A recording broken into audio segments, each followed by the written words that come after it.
মানুষ চলবে বিবেচনা ছাড়াই। হেডমাস্টার চেয়ারে বসে দেখছেন যে তার মেয়ে ভালো নাচতে পারে কিনা। তো এই হেডমাস্টার যদি শিক্ষিত হন তাহলে মূর্খ মানুষকে,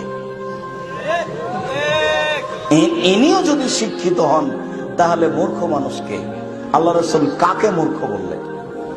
এই হেডমাস্টার যদি শিক্ষিত হন।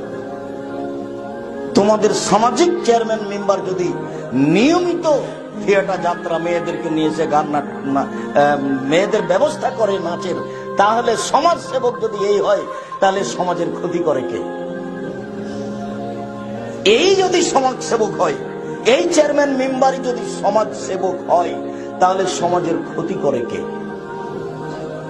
ও নিজেই জানে না সমাজ সেবক কাকে বলে, হেডমাস্টার নিজেই জানেন না হেডমাস্টার কাকে বলে, লেখক নিজেই বুঝেন না লেখক কাকে বলে, সেই জন্য কুকুরে টেলিফোন করছে বিড়ালকে। তার মানে গোটা বই পশু দিয়ে লেখা আছে, মানুষ দিয়ে নেই। গোটা বই দেখেন ওভাবে লেখা আছে। বিদ্যা সম্পদ দেখাচ্ছে বেটা, ধর্ম না বুঝে, কর্ম না বুঝে, হিসেব নিকাশ না করেই। যার জন্য তো আমি বলেছি যে হেডমাস্টার সাহেব মঞ্চে বসে আছেন আর মেয়ে নাচছে 16 ডিসেম্বরে, তো বাপে দেখছে যে মেয়ে কেমন নাচতে পারে। তো আমি বলেছি ওই বাপকে যদি আমি অশিক্ষিত প্রমাণ করতে না পারি, আমি জাতির সামনে বক্তব্য দিব না।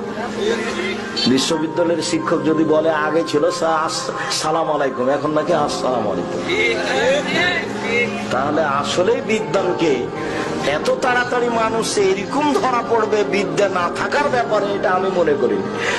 মানুষ হাতে নাতে ধরা পড়বে এইটা আমি মনে করিনি। আমি মনে করছি যে আমি তো বলেছি যে ছেলের ডান দিকে মা বাপ আছে আর বাম দিকে মা আছে, দুই দিকে বাপ মা বসে আছে আর ছেলের দুই কানে ইয়ারফোন চলছে, ইন্ডিয়ার গান চলছে।